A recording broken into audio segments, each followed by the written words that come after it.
Hello everyone, Galuda7 here. Welcome to another review of a tragically overlooked and underappreciated game.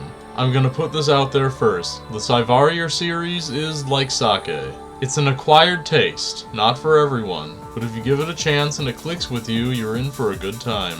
So, you know how scraping with enemy bullets is an optional scoring method in certain shmups? For example, the Touhou Project games, or Radiant Silvergun, or getting close to bullets in the Castle Shikigami series for lethal firepower and high score multipliers. Cyvarrior's gameplay isn't just about optional grazing. Grazing, or buzzing as it's called in Cyvarrior, is a way of life. Before diving into a review of Cyvarrior 2, however, let's take a look back at how the series began. The original Cyvarrior, titled Cyvarrior Medium Unit, turned heads with its unique bullet grazing mechanic. Essentially, you scrape with bullets to fill a meter which, when full, grants temporary invincibility. This meter is called Neutrino. Every time you fill the meter, you level up. I'll explain that in a little bit here. During this small amount of time, you can keep buzzing to fill up the meter again and again, and even destroy smaller enemies by ramming into them. You could execute a special move where your ship spins and buzzes with bullets much more quickly by jiggling the stick or D-pad from one direction to the other. This mechanic is called rolling. It caused you to move somewhat quickly and even erratically, but had a risk and a reward aspect to it. You could only buzz each enemy bullet once, which changed big time the following year. Cyvarrior Revision, half an update and half a sequel, changed all of that by allowing you to buzz with a bullet more than once. This may not sound like a very big deal, but trust me, it was. In either game, you had a limited amount of bomb attacks. It could be used for one of two actions, a screen-clearing blast or a small blast that made you invincible, much like when you level up. The latter was ideal if you were playing for score. And that's what it all boils down to. Cyvarrior is a series designed entirely around scoring. When you level up, you add a number to the buzz meter. This number not only upgrades your ship at certain thresholds, it also determines your choices of the following stage. Higher levels allow you to choose harder difficulty stages, which is ideal for scoring. If you don't have a certain level by a certain point, your game will end prematurely. You might think you've beaten the game, but you really didn't. Fast forward a bit to the release of Cyvarrior 2, and everything changed. The publisher and developer of the original Cyvarrior, Success, hired Korean developer Skonek to develop this fearsome sequel. You had two modes to play, shooting type and buzz type.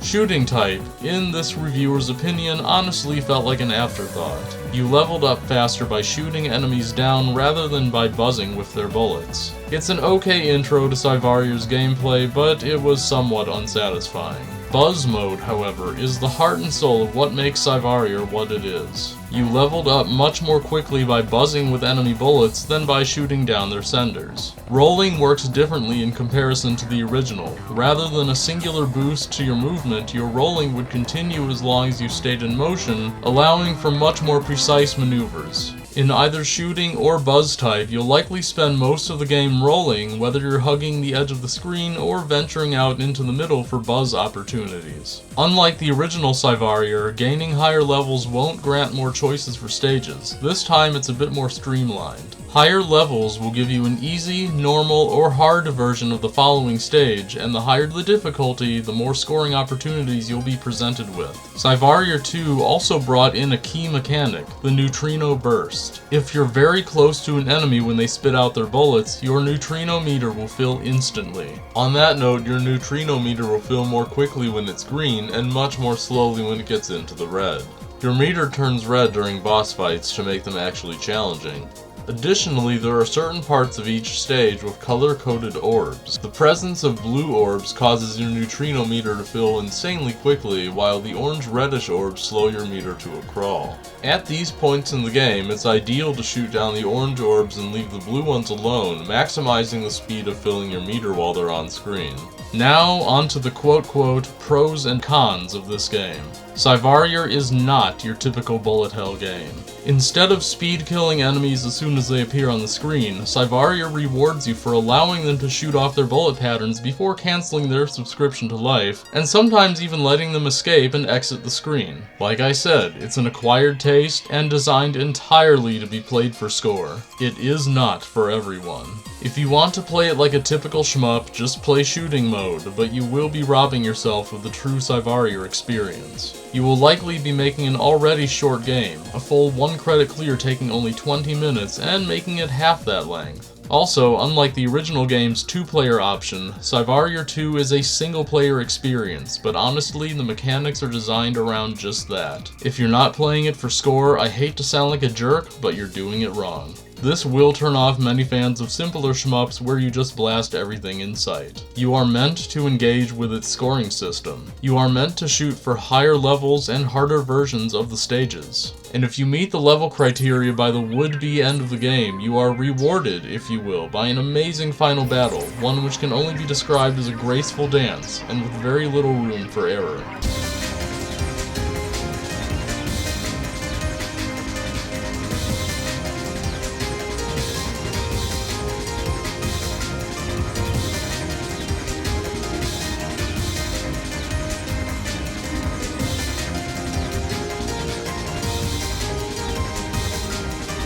Skonek really outdid themselves, delivering a unique experience where enemy patterns are almost entirely designed to be engaged with, not just avoid. If this style of brutal difficulty and unorthodox gameplay mechanics appeal to you, I'd also recommend another couple of Skonek games, Homura and Castle Shikigami 3. One last thing that's worth mentioning about Cyvarior in general, and especially Cyvarior 2, a godlike soundtrack. The OST of Cyvarior 2 is a fantastic mix of electronica, piano, and drum and bass. Even if you're not a fan of Cyvarior's bizarre gameplay, I'd highly recommend giving those soundtracks a listen.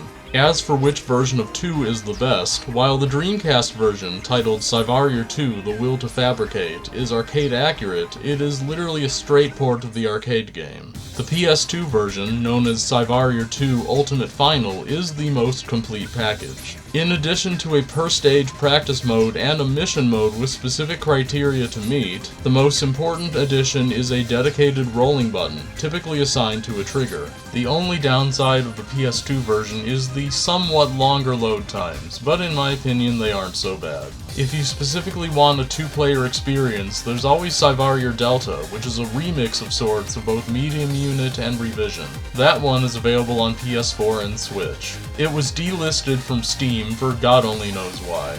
It has a rolling button as well. However, as you can grasp from my enthusiasm in this review, I'd still say Cyvarior 2: Ultimate Final is the definitive experience of this criminally unknown series. As another recently published review of this game proclaimed, it's the best shmup you've never played. Anyway, thanks for sticking around for this rather lengthy review. I implore you to play Cyvarior, whether it's Delta or this outstanding sequel. Have a good one, and happy buzzing.